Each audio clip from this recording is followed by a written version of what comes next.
Hello guys, very very good morning.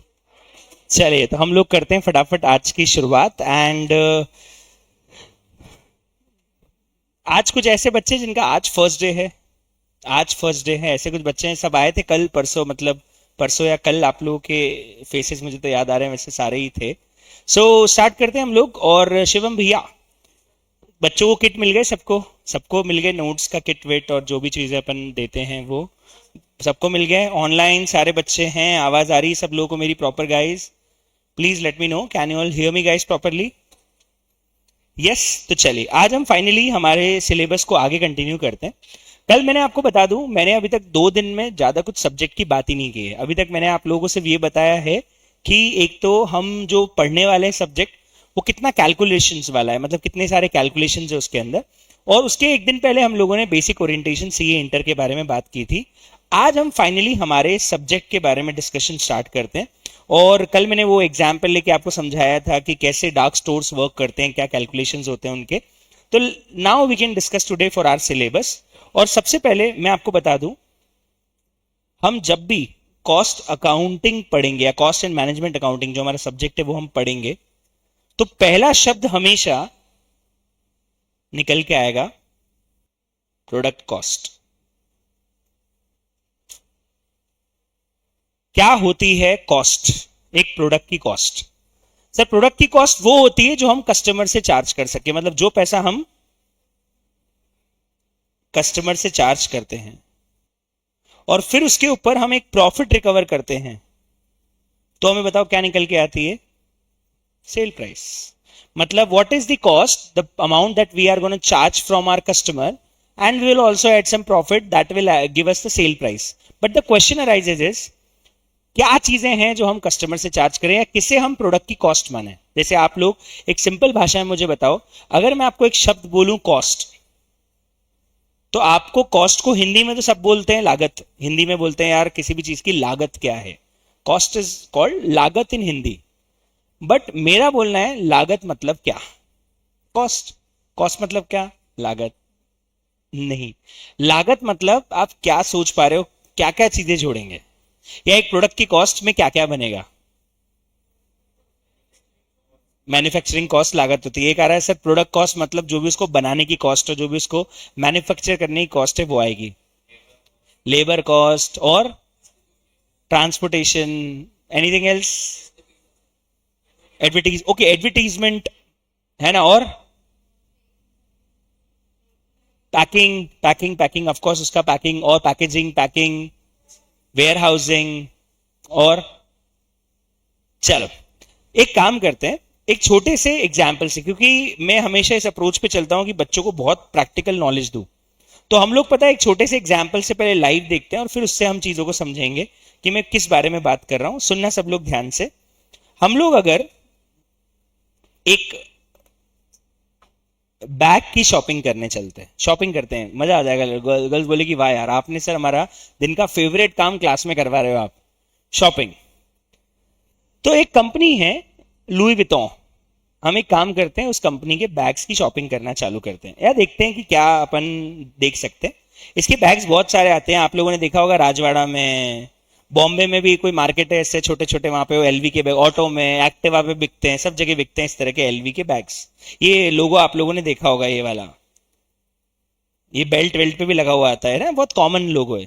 200 400 500 रुपए का bag आता है, 1000 रुपए के बैग मिलते हैं अपने को। एक मिनट, एक मिनट, एक मिनट, एक मिनट, एक मिनट, यहां देखो, ये बैग की प्राइस कितनी? 2000। अच्छा, 2 लाख। अच्छा, 2,73,000। सर, 2000 का जो आता है वो सेकंड थर्ड फोर्थ कॉपी होता है। 2000 के आते हैं ना, राजवाड़ा में मिलते हैं लोगो लगाए हुए बैग, ऐसे कैसे 2000? मुंबई में ही मिलते हैं, हर जगह बहुत लोग बेचते हैं। 2-2,500 रुपए के बैग आते हैं नकली। असली बैग आता है 2,73,000 का। इसमें बहुत क्वेश्चंस रेज होते हैं कि कोई बैग कैसे हो सकता है 3.25 लाख का। मतलब आप मान लो आप शादीशुदा और आपकी वाइफ आपको बोले मेरे को एलवी का बैग चाहिए, आपने बोला चल दिला के लाता हूं। शोरूम में जाके जब आपको बैग 2,73,000 का दिखे, तो आप बताओ अपनी वाइफ को सबसे पहले क्या बोलोगे? पागल हो गई है। क्यों चाहिए तेरे को ये बैग। और दूसरा, अगर आप सीए होंगे और आपने कॉस्टिंग पढ़ी होगी तो आप सबसे पहले बोलोगे कि इसमें लगा क्या। हम एक्चुअली वहीं से चलते हैं कि इसमें लगा क्या। अब मुझे बताओ, what do you think, what is the cost of this bag to a company, to this company, what do you think, what should be the cost. क्या कॉस्ट एलवी को इस बैग की आई होगी जो ये 2,73,000 रुपए में बेच रहा है। मेकिंग कॉस्ट आई होगी 4,000 to 5,000, ठीक है, मेकिंग कॉस्ट आई होगी 4,000 से 5,000। और ब्रांड का पैसा, तो ब्रांड ने क्या किया ऐसा जो उसका पैसा दे रहे हैं अपन, गुडविल, एडवर्टीजमेंट। एडवर्टीजमेंट एक होता है, एडवर्टीजमेंट, ट्रांसपोर्टेशन, ठीक है। अब बैग ट्रांसपोर्ट करना is not a very big deal, मतलब 500 रुपए में ट्रांसपोर्ट हो जाएगा पूरी दुनिया में कहीं भी भेजना हो तो चलो ठीक है, वही मान लेते। 4-5 हजार बनाने के, 500,000 रुपए भेजने के, और तो भी कंपनी 2,73,000 का बैग है, 2,73,000 का मॉल्स में, यस, डिस्ट्रीब्यूशन। आपको बता दूं, ऐसी कंपनीज की मेजर कॉस्ट प्रोडक्शन नहीं, ऐसी कंपनीज की मेजर कॉस्ट होती है उनकी ब्रांडिंग, मार्केटिंग, डिस्ट्रीब्यूशन। लोगों को लगता है कि क्या है यार, मैं मान लो आज अपनी बीवी के साथ एलवी के शोरूम में जाऊं और वो बोले 2,73,000 का बैग है, तो मैं बोलूंगा क्या लग रहा है, ये अपन बनवा लेंगे, 5,000 में बन के आ जाएगा। तो वो ये बोलेगी कि यार तू दुकान तो देख कैसी है, क्वालिटी तो अपनी जगह ठीक है, तो दुकान तो देख कैसी है, कहां बैठ के अपन ले रहे हैं। अब मैं आपको बताता हूं एलवी का शोरूम कहां है, बहुत जगह होगा, इंडिया में भी होगा, बाहर भी होगा, पर one of the most expensive showroom इसका सिंगापुर में है। ये लीजिए साहब, एलवी का शोरूम है सिंगापुर में। अपन यहां चल के इसका फोटो देखते हैं। ये कुछ ऐसा शोरूम है, अगर आप देख पा रहे हैं ढंग से तो। This is how it looks. अरे इस पे तो और नहीं दिख रहा है, यहां पे चलते। This is how it looks. ऐसी कांच की बिल्डिंग है 8 फ्लोर की, 7-8 फ्लोर की ऐसी, और पानी के बीच में, सिंगापुर की सबसे मेन एरिया में। ये देखो, ये ऐसी बिल्डिंग है, ऐसा दिखता है पूरा। और सिंगापुर के सबसे मेन एरिया में, जहां पे वो शेर के मुंह में से पानी निकलता है, वहां पे एक एरिया है मरीना बे करके। वो मरीना बे एरिया में सबसे एक्सपेंसिव एरिया का one of the most expensive showroom LV के पास है वहां पे। Now what I am saying is, क्या लगता है आपको कि ये लोग आपको कैसे बैग बेच रहे हैं? क्या है आपको बैग जो 6,000 रुपए का है वो 2,73,000 में बेच रहे हैं? आप जब इस शोरूम में एंटर करके बैग खरीदोगे, जस्ट इमेजिन आपसे सिर्फ शोरूम का पैसा कितना लिया जा रहा होगा, क्या रेंट होगा इस शोरूम का, और कितना पैसा इस शोरूम का आपसे लिया जा रहा होगा। मैं आपको क्या एक्सप्लेन करना चाह रहा हूं कि हम एक ट्रेडिशनल कन्वेंशनल दिमाग से सोचना बंद कर दें कि प्रोडक्ट कॉस्ट मतलब बनाने की लागत, मैन्युफैक्चरिंग कॉस्ट। आपने अगर शार्क टैंक देखा होगा तो शार्क टैंक में जो भी लोग आते हैं वो अपनी जब यूनिट इकोनॉमिक्स समझाते हैं वो पाई डायग्राम के थ्रू, तो वो बोलते हैं कि हमको जो चीज 100 रुपए की है वो बनाने में 20 रुपए लगे, बेचने में 60 रुपए लगे। मतलब वो कंपनी जो 100 रुपए का प्रोडक्ट बेच रही है उसे बनाने में 20 लग रहे हैं, बेचने में 60 लग रहे हैं, मतलब प्रोडक्ट कॉस्ट 80 रुपए और 20 रुपए का मार्जिन कमा रहे हैं। सो ये सिनारियो बहुत बदल गया है पुराने जमाने से। पुराने जमाने में किसी भी चीज की मैन्युफैक्चरिंग कॉस्ट ही मेन हुआ करती थी, पर आज सिचुएशन चेंज है। मैन्युफैक्चरिंग से ज्यादा cost marketing, distribution, brand, goodwill, packaging, packing, social media marketing, इन चीजों की आने लग गई है।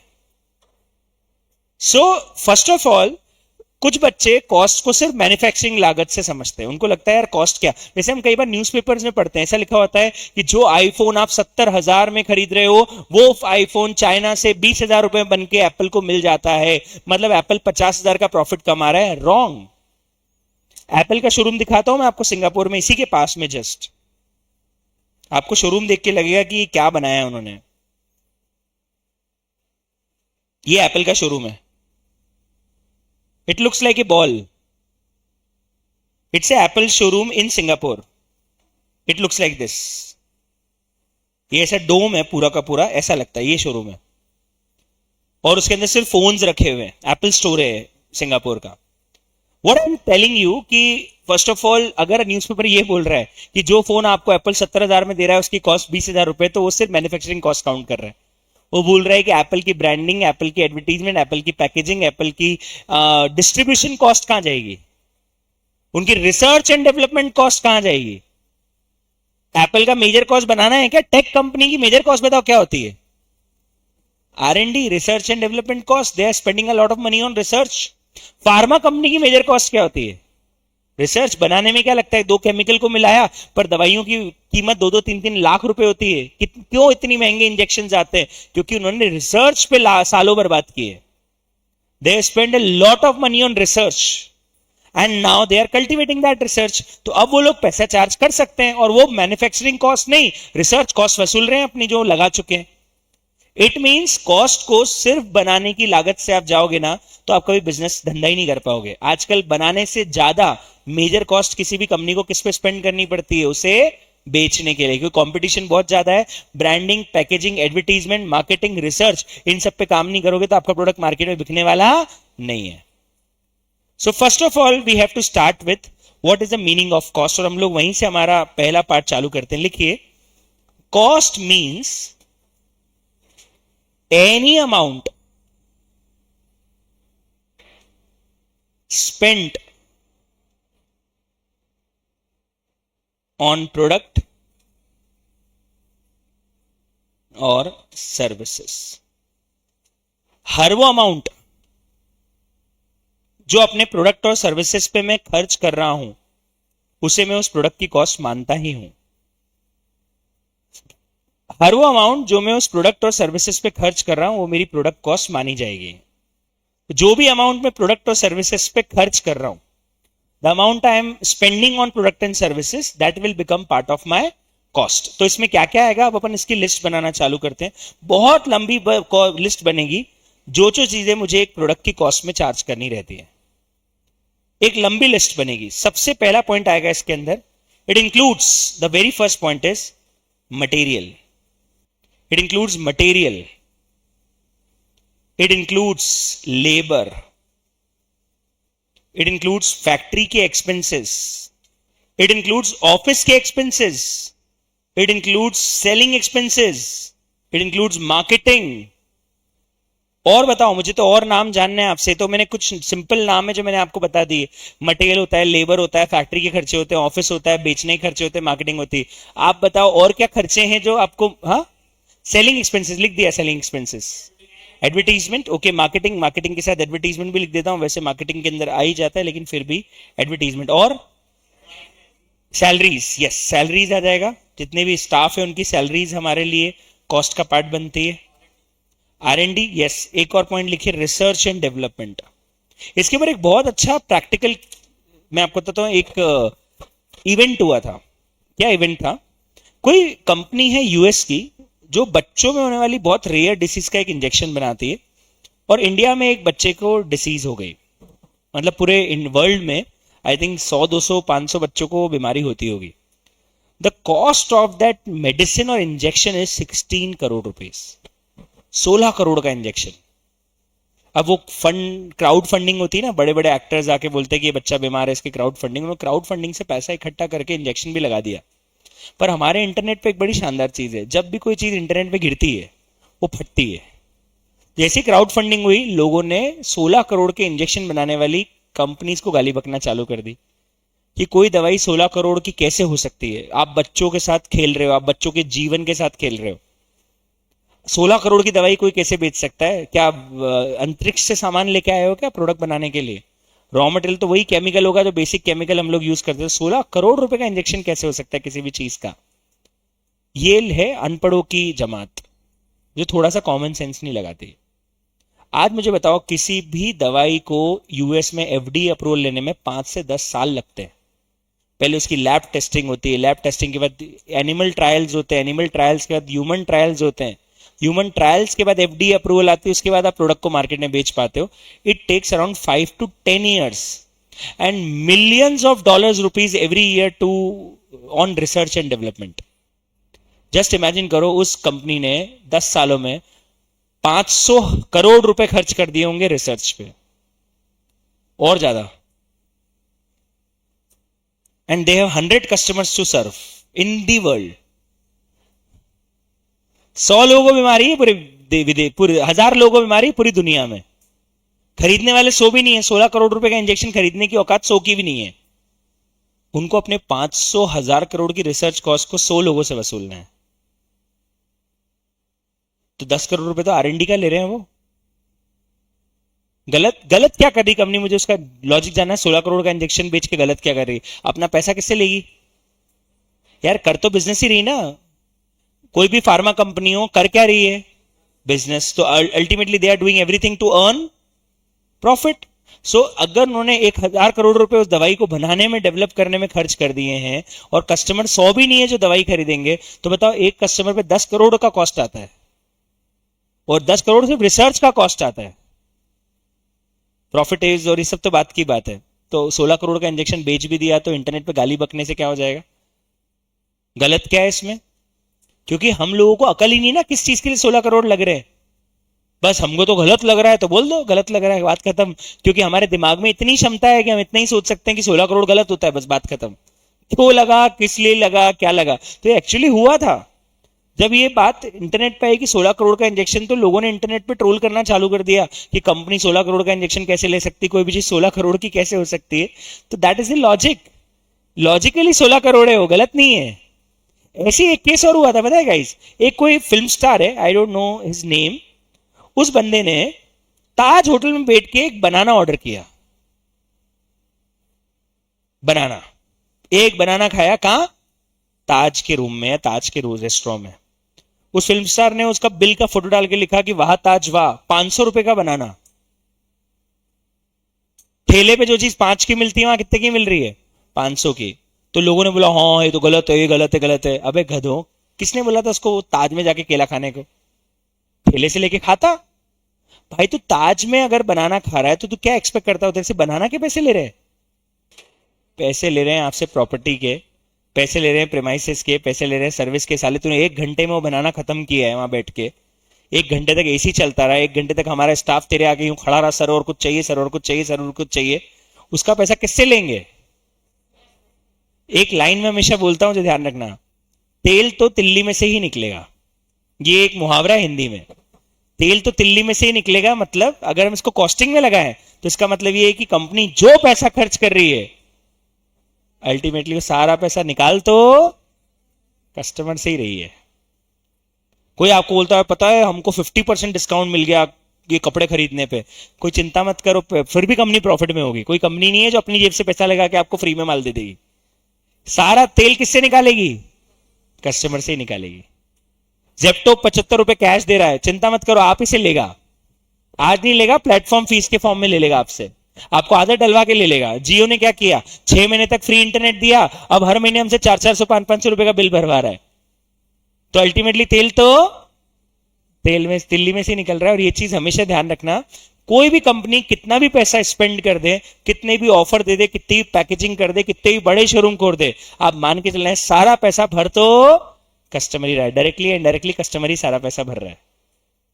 ये बात आपको समझ में आ रही? और पता है इसका एक केस हुआ था अभी एलवी वाले का। जैसे ही चाइना ने टैरिफ लगाना चालू कर दिया था, चाइना टैरिफ और यूएस टैरिफ, एलवी और जितने भी बड़े बड़े ब्रांड्स बनाने वाली चाइनीज कंपनीज थी जो इनका प्रोडक्ट बनाती थी, उन्होंने 1/10 ऑफ द कॉस्ट पे प्रोडक्ट बेचना चालू कर दिया। जब यूएस और देखो सारे एलवी और ये ब्रांड अपना बैग कहां बनवाते हैं? चाइना में और वियतनाम में। तो वियतनाम तो ठीक है, चाइना में मेनली बनवाते हैं।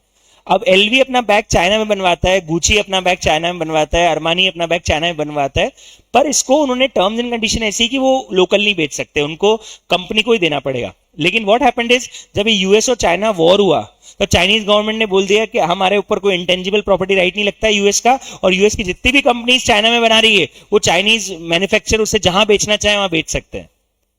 तो 1/10 ऑफ द कॉस्ट पे ओरिजिनल एलवी के बैग लोगों ने इंपोर्ट किए इंडिया के अंदर। 2 लाख का बैग 20,000 में मिल रहा था ऑनलाइन चाइनीज कंपनीज पे। रील्स भी आ रही थी इस पे इंस्टाग्राम पे बहुत सारी, oh my God I bought this eight from Chinese website eight 1/10 of the cost, मेरा सपना पूरा हो गया, 2.5 लाख का बैग मैंने 20,000 में खरीद लिया। एक्चुअली खरीदा कई लोगों ने। तो क्यों हुआ? क्योंकि एक्चुअली इसकी मैन्युफैक्चरिंग कॉस्ट बहुत कम है, और ये प्रोडक्ट कंपनी खुद मैन्युफैक्चर नहीं करनी थी, कंपनी ये काम जॉब वर्क करवा रही थी चाइनीज कंपनी से, आउटसोर्स कर रखा था चाइनीज वालों को कि तुम बनाओ हम बेचेंगे। तो ब्रांड बनाया एलवी ने, लेकिन मैन्युफैक्चर किया चाइनीज कंपनी ने। तो चाइनीज कंपनी को मौका मिल गया इनको बेचने का, तो चाइनीज कंपनी ने मैन्युफैक्चरिंग कॉस्ट पे प्रॉफिट मिला के इनको बेचना चालू कर दिया, क्योंकि ब्रांडिंग कॉस्ट तो एलवी ने लगाई है। तो चाइनीज कंपनी को अगर बेचने का मौका मिले तो बोलेगा मैं तो मैन्युफैक्चरिंग कॉस्ट के ऊपर प्रॉफिट चार्ज कर लूंगा ना, तो 2 लाख का बैग 15-15, 20-20 हजार में बेचना चालू कर दिया। इससे एक और कॉस्ट निकल के आती है जो मैंने आपको अभी हाल समझाई, इसको बोलते हैं जॉब वर्क चार्जेस। ये एलवी उन चाइनीज मैन्युफैक्चरर को देता होगा इस बैग को बनवाने के लिए। मैन्युफैक्चरिंग की आउटसोर्सिंग को जॉब वर्क बोलते हैं।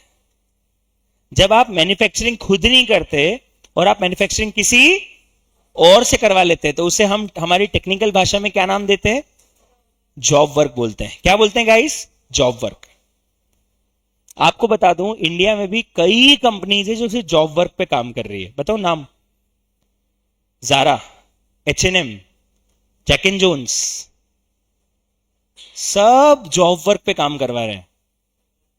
अमूल की तो खुद की फैक्ट्री है, पार्ले, बोट, ये सब, लेंसकार्ट, सब प्योरली जॉब वर्क पे चल रहे हैं। कैसे? मैं आपको समझाता हूं। लेंसकार्ट चश्मों के डिजाइन बनाता है, अपनी ब्रांडिंग करता है, स्टोर तक पहुंचाता है।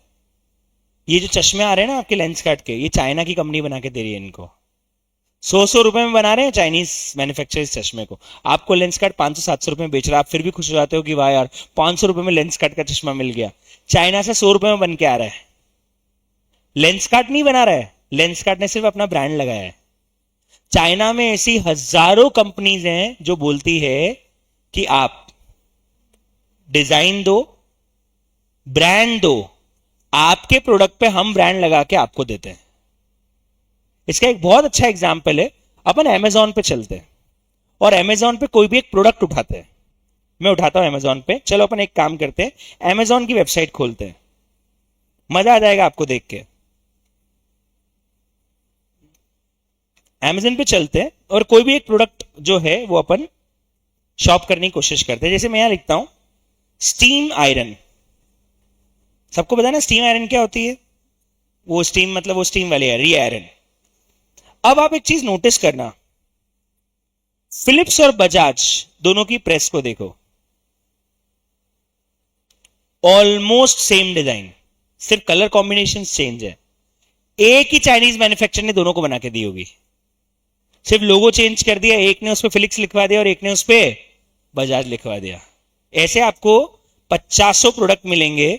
जैसे ये देखो, ये Xiaomi की हैंड हैंडल्ड स्टीम आयरन है। अब मैं आपको और ब्रांड की दिखाता हूं, उसको फोटो देखना आप एक बार, उसका फोटो देखा ना। अब मैं आपको सेम फिलिप्स, ये देखो सेम उषा की भी है। अब आप उसका और उसका डिजाइन देखो, सिर्फ आपको देखेगा माइनर सा डिफरेंसेस कलर कॉम्बिनेशन के अंदर। मतलब चाइनीज एक ही मैन्युफैक्चरर ने फिलिप्स को भी बना के दिया है माल, और उसी मैन्युफैक्चरर ने माल Xiaomi को भी बना के दिया है, वही मैन्युफैक्चरर ने माल उषा को भी बना के दिया है। आप वहां जाओ चाइना जाके बोलो कि आप हमको ये प्रेस चाहिए, हमारे ब्रांड लोगों के साथ बना के दो, वो 30 डेज में आपको डिलीवरी दे देंगे। 30 दिन में ले जाओ, आपके ब्रांड के साथ आपको डिलीवरी इंडिया में दे देंगे। बेचो अमेजॉन पे डाल के। हम लोग सोचते हैं अरे वाह फिलिप्स की प्रेस है, सबसे अच्छी क्वालिटी की होती होगी।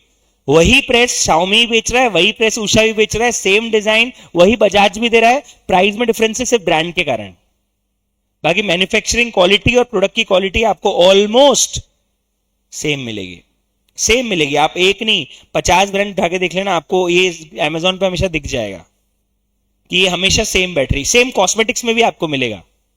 जैसे कॉस्मेटिक्स में बहुत सारी चीजें आप लोग यूज करते हो, मस्कारा है ना, ऐसी बहुत सारी। भी नई नई मेरी शादी हुई कुछ टाइम पहले, तो मुझे अभी अभी समझ में आने लगा है कि कॉस्मेटिक्स भी एक खर्चा होता है और लंबा खर्चा होता है ना। तो ऐसे बहुत सारे प्रोडक्ट जो है वो आते हैं। जैसे एक पाउडर आता है, कुछ हेयर मस्कारा है, हेयर पाउडर करके कुछ आता है, मैंने अभी कुछ दिन पहले देखा।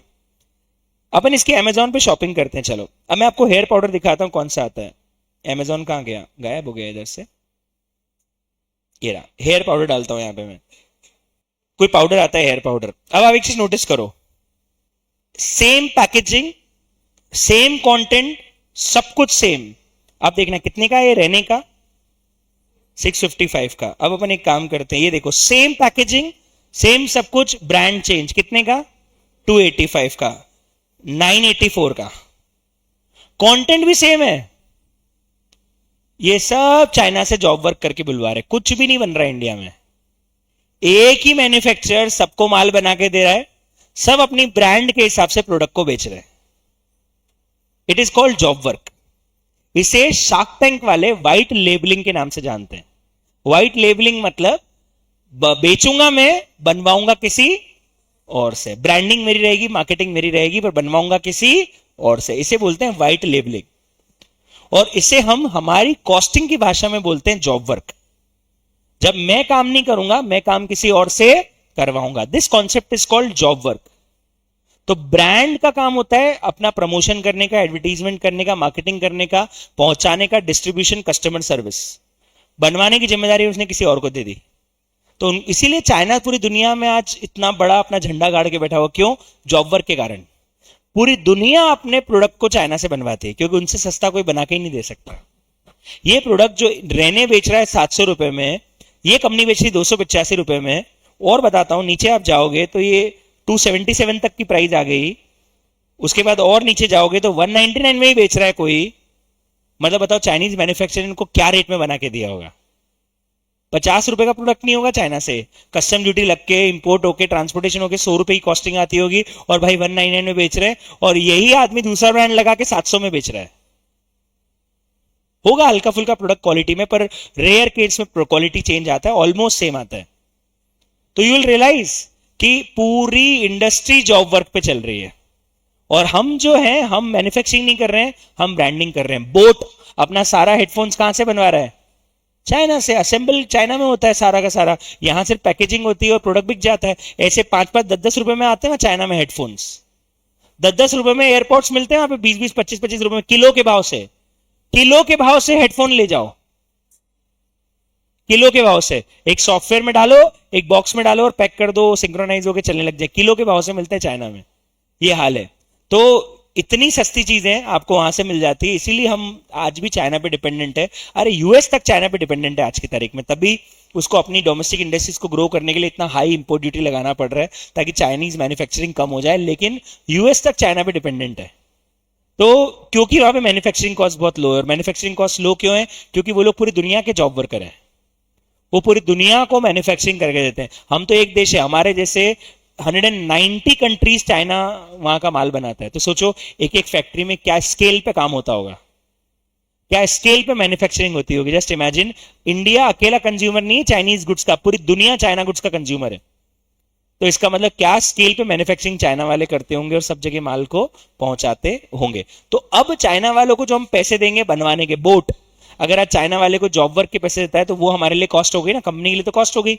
जो बेच रहा है उसके लिए जॉब वर्क पे काम करवाना क्या हो गया? एक तरह की कॉस्ट। मैन्युफैक्चरिंग की आउटसोर्सिंग को जॉब वर्क बोलते हैं। ये भी आपकी हमेशा सर्विस में, आपकी कॉस्ट में इंक्लूड होगा। और क्या इंक्लूड होगा? अगला लिखिए, उस प्रोडक्ट पे दी गई इंपोर्ट ड्यूटी आपके प्रोडक्ट की कॉस्ट का पार्ट बनेगी। जैसे वो हेयर पाउडर था, वो 50 रुपए में चाइना से बन के आया होगा, लेकिन उसे यहां तक लाने में इंपोर्ट ड्यूटी लगी होगी, ट्रांसपोर्टेशन लगा होगा। तो ये ट्रांसपोर्टेशन और जो इंपोर्ट ड्यूटी लगा होगा, ये भी अल्टीमेटली हमारे कस्टमर से ही लिया जाएगा। तो ट्रांसपोर्टेशन कॉस्ट, इंपोर्ट ड्यूटी, इन सब चीजों को हम हमारे प्रोडक्ट कॉस्ट में इंक्लूड करते हैं। एक और नाम लिखिए आप, एक और चीज प्रोडक्ट कॉस्ट में आती है, उसे बोलते हैं रॉयल्टी। टेल मी, रॉयल्टी क्या होती है? किसी को पता है रॉयल्टी के बारे में? किसी और का इंटेंजिबल आप यूज कर रहे हो। जैसे मैं इसका एग्जांपल लेता हूं, यू विल रियलाइज कि हाँ, इसको अपन ऐसे समझ सकते हैं। मान लो सैमसंग ने कोई फोल्डेबल स्क्रीन की टेक्नोलॉजी डेवलप करी है। अब उन्होंने पेटेंट करा लिया कि ये जो टेक्नोलॉजी हमारी है। एप्पल बोलता है यार हमको भी फोल्डेबल स्क्रीन लानी है। अब या तो हम शुरू से रिसर्च करें तो 5 साल पीछे हो जाएंगे सैमसंग से, या हम सैमसंग की टेक्नोलॉजी सैमसंग से ही ले लें और हम यूज कर लें। एप्पल बोलेगा यार हम 5 साल तक रिसर्च करेंगे, तो हम जब तक फोल्डेबल फोन लाएंगे तब तक तो सैमसंग कहां पहुंच चुका होगा। तो एप्पल सैमसंग को अच्छे खासी मोटी रकम देके उनसे फोल्डेबल स्क्रीन की टेक्नोलॉजी यूज करने का राइट ले लेता है। ये जो मोटी रकम दी ना, इसको क्या बोलते हैं? रॉयल्टी। ये रॉयल्टीज किसी और के original design, original research, original brand को यूज करने के लिए दी जाती है। जैसे सिंगर्स को रॉयल्टी मिलती है उनकी आवाज को यूज करने के लिए। तो आपको क्या लगता है, सोनू निगम की अब रेवेन्यू बंद हो गया? जितनी बार रेडियो पे सोनू निगम का गाना बज रहा है, सोनू निगम को उसकी रॉयल्टी मिलती है आज भी। तो आपको क्या लगता है, हैरी पॉटर बुक्स की अब सेल जो है, मतलब अब उसके ऑथर को पैसा नहीं मिलता होगा? आज भी जितनी भी हैरी पॉटर बुक्स मार्केट में बिकती है, उसका पैसा आज भी जेके रोलिंग्स के हाथ में जाता है। और अब हैरी पॉटर की टीवी सीरीज भी आने वाली है। अभी तक तो हैरी पॉटर मूवीज का पैसा है, ये भी ऑथर को गया होगा रॉयल्टी के फॉर्म में। और अब पता है हैरी पॉटर की टीवी सीरीज आने वाली है। अब एक नया लॉन्च करा है एचबीओ, हैरी पॉटर की टीवी सीरीज ला रहा है वापस से, पूरी हैरी पॉटर की अपने को नॉस्टैल्जिक पूरी उसमें ले जाएगा, पर उसकी टीवी सीरीज भी आने वाली है। तो इसकी रॉयल्टी आज भी उसके ऑथर को जाएगी, क्योंकि स्टोरी तो उसने लिखी थी ना। हैरी पॉटर नाम किसने दिया था? जेके रोलिंग्स, उसके ऑथर ने। तो आज भी उसको रॉयल्टी मिलेगी उसके ऊपर। आपको पता है एक शो है बहुत फेमस, फ्रेंड्स, देखा होगा आपने नेटफ्लिक्स पे। 6 उसके अंदर अलग अलग लोग हैं, उसमें एक जेनिफर एनिस्टन है, और उसके अंदर नाम सुना है जेनिफर एनिस्टन, फेमस एक्ट्रेस है। उनको आज भी करोड़ों रुपए की रॉयल्टी मिलती है। क्यों? क्योंकि वो फ्रेंड्स आज भी नेटफ्लिक्स पे रोज लोग देख रहे हैं, उसका एक सर्टेन अमाउंट उनके स्टार्स को जाता है। सबसे बड़ा एग्जाम्पल बताता हूं, Michael Jordan, MJ. Michael Jordan, Nike के जॉर्डन शूज की एक certain amount of royalty Michael Jordan को आज भी मिलती है, जबकि वो 20 साल पहले रिटायर हो चुका है। क्योंकि आज भी जॉर्डन शूज सबसे ज्यादा बिकने वाले शूज हैं। तो उन जॉर्डन की जो रॉयल्टी है, वो रॉयल्टी माइकल जॉर्डन को आज भी मिलती है। और पता है कितनी मिलती है? विराट कोहली और किसी भी बड़े प्लेयर से ज्यादा रॉयल्टी आज भी 20 साल पुराना रिटायर कमा रहा है, रिटायर्ड बास्केटबॉल प्लेयर कमा रहा है। जितनी विराट कोहली की इनकम नहीं, उससे ज्यादा उसको हर साल शूज बेचने पे रॉयल्टी मिलती है माइकल जॉर्डन को। उसका नाम यूज किया है नाइकी ने, और आज भी वो जॉर्डन शूज दुनिया में सबसे ज्यादा बिकने वाले स्नीकर्स में से एक है। So Michael Jordan is earning million dollars every year just from the royalty amount. तो कंपनी ये रॉयल्टीज पे करती है किसी और का नाम यूज करने के लिए। Got it? तो ये भी हमारी हमेशा कॉस्ट ऑफ प्रोडक्ट का पार्ट बनता है। ये हमने एक लिस्ट बना ली कि क्या क्या चीजें प्रोडक्ट कॉस्ट में जुड़ती है। ये कोई एग्जॉस्टिव लिस्ट नहीं है, मैं आपको एक्चुअली प्रैक्टिकल एग्जांपल्स बता रहा हूं कि कंपनी क्या क्या चीजें हमको, हमारे कस्टमर को चार्ज करती है। तो आज जॉर्डन शूज एक्सपेंसिव क्यों है? क्योंकि नाइकी को सिर्फ बनाने की लागत नहीं आ रही है, एडवर्टीजमेंट कॉस्ट नहीं आ रही है, उसको जॉर्डन को भी रॉयल्टी देनी है। तो रॉयल्टी का पैसा किससे लेती है? कस्टमर से। तो इसलिए जॉर्डन शूज, जॉर्डन का जो एयर वन है वो 12-13 हजार रुपए से चालू होता है। जॉर्डन के नॉर्मल शूज 10-11 हजार रुपए से चालू होते हैं। क्यों? Because not only they are माइकी is incurring manufacturing cost, they are also incurring royalty, they are also paying royalty, जिसका पैसा भी अल्टीमेटली कौन देगा? कस्टमर ही देगा। Are you getting my point? तो ये सारी चीजें हम हमेशा हमारे प्रोडक्ट की कॉस्ट के अंदर ऐड करते हैं। कल हम लोग पढ़ेंगे किन किन चीजों को प्रोडक्ट कॉस्ट में ऐड नहीं करना है। व्हाट आर द एक्सक्लूजन्स जिसे हम प्रोडक्ट कॉस्ट के अंदर इंक्लूड नहीं करते हैं, वो हमारा डिस्कशन कल चालू होगा। तो we will discuss exclusions tomorrow, किन किन चीजों की प्रोडक्ट कॉस्ट के अंदर ऐड किया नहीं जाता है। आज का डिस्कशन करते हैं यहीं पे खत्म। Thank you so much guys, कल मिलते हैं और कल हम इसके आगे